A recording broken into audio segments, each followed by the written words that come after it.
एक शांत गांव में जहां जिंदगी धीमी गति से चलती थी, राहुल और प्रिया के दिलों में प्यार की कोंपलें फूटी। राहुल एक साधारण किसान परिवार का लड़का था, जिसके सपने बड़े थे लेकिन साधन सीमित। प्रिया गांव के प्रतिष्ठित जमींदार की बेटी थी, सुंदर और सुशील। दोनों की मुलाकातें अक्सर गांव के मंदिर या खेतों के किनारे होती थीं, और धीरे धीरे उनके बीच गहरा आकर्षण पैदा हो गया। राहुल प्रिया के प्यार में इस कदर खो गया था कि उसे दुनिया की कोई परवाह नहीं थी। एक शाम जब वे गांव के पुराने पीपल के पेड़ के नीचे बैठे थे, राहुल ने अपने दिल की बात प्रिया से कह दी। उसने अपने गहरे प्यार का इजहार किया और डेस्परेशन में कहा, प्रिया, मेरे बिना तुम्हारा कोई भविष्य नहीं है यहाँ। चलो सब छोड़कर भाग चलते हैं और कहीं दूर अपनी एक नई दुनिया बनाते हैं, जहाँ किसी को हमारे प्यार से कोई एतराज नहीं होगा।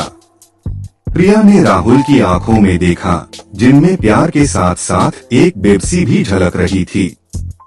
वह भी राहुल को चाहती थी, लेकिन उसके मन में अपने परिवार और समाज की इज्जत का ख्याल सबसे ऊपर था। उसने धीरे से अपना हाथ राहुल के हाथ से छुड़ाया और शांत लेकिन दृढ़ स्वर में कहा, राहुल, मैं तुम्हें चाहती तो हूँ, लेकिन घर से भाग जाना मेरे लिए मुमकिन नहीं है। राहुल का दिल टूट गया। उसने उम्मीद की थी कि प्रिया भी उसकी तरह इस बंधन से आजाद होना चाहती होगी। उसने पूछा, लेकिन क्यों प्रिया? क्या तुम्हें मुझसे प्यार नहीं है? प्रिया ने उदासी से कहा, प्यार अपनी जगह है राहुल, लेकिन मेरा परिवार और मेरा सम्मान मेरी जिंदगी का अहम हिस्सा है। मेरे माता पिता ने मुझे बहुत प्यार से पाला है और हमेशा मेरे लिए अच्छे सपने देखे हैं। मेरे खानदान की गांव में एक पहचान है, एक इज्जत है। मैं कभी भी उनकी उम्मीदों को तोड़कर और उनका सिर नीचा करके खुश नहीं रह सकती। उसने अपनी बात जारी रखते हुए कहा, अगर तुम सच में मुझसे शादी करना चाहते हो तो तुम्हें मेरे परिवार के पास रिश्ता लेकर आना होगा।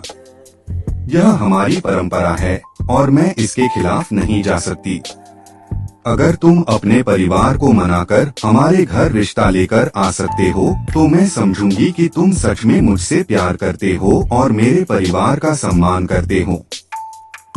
अगर तुम यह नहीं कर सकते तो शायद हमारी किस्मत में साथ रहना लिखा ही नहीं है। राहुल प्रिया की बातों से अंदर तक हिल गया। उसे पहली बार एहसास हुआ कि प्यार सिर्फ दो लोगों की भावना नहीं होती, बल्कि दो परिवारों और सामाजिक मूल्यों का भी संगम होता है। प्रिया का दृढ़ रुख देखकर उसे समझ आ गया कि उसके लिए अपने परिवार की इज्जत कितनी मायने रखती है। राहुल ने गहरी सांस ली और भारी मन से कहा, मैं समझता हूँ प्रिया, शायद तुम सही कह रही हो।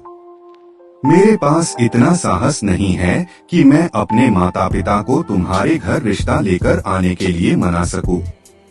हमारी सामाजिक हैसियत में बहुत फर्क है और मुझे नहीं लगता कि वे इस रिश्ते को स्वीकार करेंगे।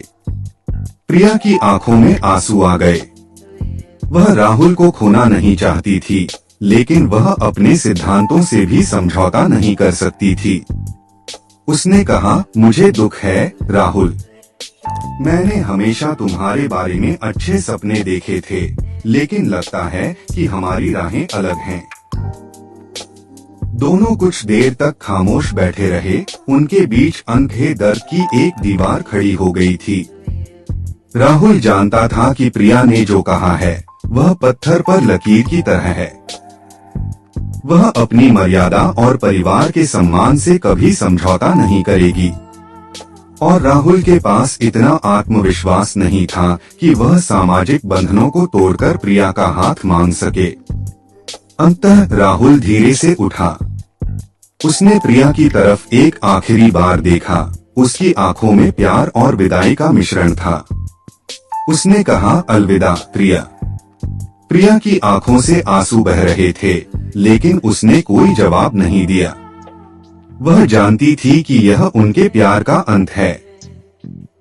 सामाजिक मजबूरियों और पारिवारिक सम्मान की दीवार इतनी ऊंची थी कि वे उसे कभी पार नहीं कर पाए। राहुल गांव छोड़कर शहर चला गया, जहां उसने अपनी जिंदगी में आगे बढ़ने की कोशिश की, लेकिन प्रिया की याद उसके दिल में हमेशा बनी रही। प्रिया गांव में ही रही और समय के साथ उसके परिवार ने उसकी शादी कहीं और तय कर दी। इस तरह एक गांव में पनपा एक खूबसूरत प्यार सामाजिक बंधनों और पारिवारिक मूल्यों की भेंट चढ़ गया। राहुल और प्रिया हमेशा के लिए अलग हो गए। उनकी कहानी एक अधूरे सपने और एक अनकही कसक बनकर रह गई।